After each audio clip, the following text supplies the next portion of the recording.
7h21, c'est vendredi, vous le savez, à cette heure-là, à travers le monde avec vous, Jean-Baptiste Noé. Bonjour Jean-Baptiste. Bonjour. Cette question, ce matin, le Hezbollah va-t-il entrer en guerre contre Israël ? Effectivement, aujourd'hui à 14h, heure de Paris, le chef du Hezbollah, Hassan Nasrallah, doit prononcer un discours dans lequel il va prendre position dans le conflit qui oppose Israël au Hamas. Un discours attendu, Jean-Baptiste, car c'est ici l'avenir de la région qui est en jeu.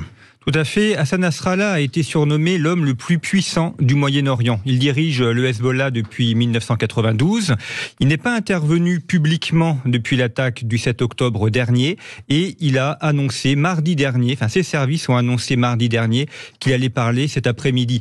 On remarque d'ailleurs la maîtrise parfaite de la communication parce qu'en annonçant sa prise de parole mardi, ça a créé une tension qui monte crescendo au fur et à mesure que l'heure fatidique arrive et ça place Hassan Nasrallah au cœur de cette guerre entre le Hamas et Israël. La question qui se pose, c'est que va-t-il annoncer ? Est-ce qu'il va annoncer une intervention dans le conflit ou est-ce qu'il va annoncer une désescalade ? Oui, puisque ce qui est redouté, Jean-Baptiste, c'est une attaque d'Israël par le Hezbollah. Exactement. Alors le Hezbollah, pour nos éditeurs, pour se représenter son poids, a été fondé en 1982.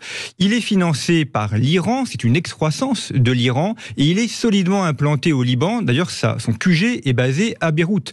Et depuis notamment les années 2000, il a régulièrement attaqué Israël, d'ailleurs avec une guerre très violente au début des années 2000 contre Israël, depuis le sud Liban. Ce qui est craint par les observateurs, c'est effectivement une attaque depuis le Liban, avec éventuellement un embrasement du Liban, et aussi avec un embrasement de la Syrie voisine. Et la question qui est posée, c'est que veut Nasrallah ? Est-ce qu'il s'agit simplement de fixer l'armée israélienne au nord du Liban pour l'affaiblir à Gaza ? Est-ce qu'il s'agit de créer un second front ? Alors, beaucoup disent qu'il n'a pas intérêt à la guerre. Mais on disait que la Russie n'avait pas intérêt à attaquer l'Ukraine, que le Hamas n'avait pas intérêt à attaquer Israël, et pourtant ça s'est fait.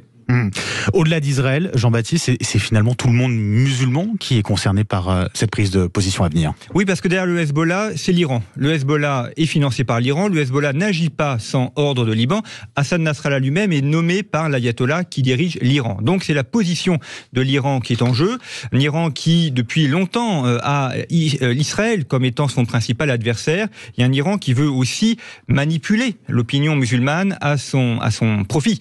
On l'a vu d'ailleurs dès le début du mois d'octobre, après l'attaque du 7 octobre, les États-Unis ont envoyé 2 porte-avions près de Gaza. C'est pas pour Gaza, c'est pour se positionner, pour faire pression justement sur l'Iran et éviter cette escalade. Il y a également la question d'Erdogan qui a dit vouloir être le leader du monde musulman. Et puis l'Iran a aussi en ligne de mire les opinions publiques musulmanes en Europe. On le voit avec des manifestations régulières à Londres, à Berlin, à Paris. Donc cette volonté également d'utiliser cette opinion publique à son profit.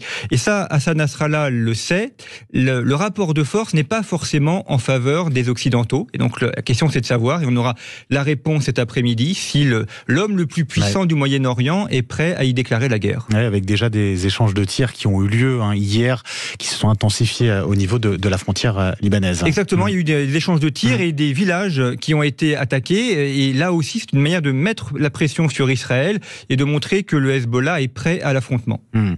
À travers le monde, merci beaucoup Jean-Baptiste Noé.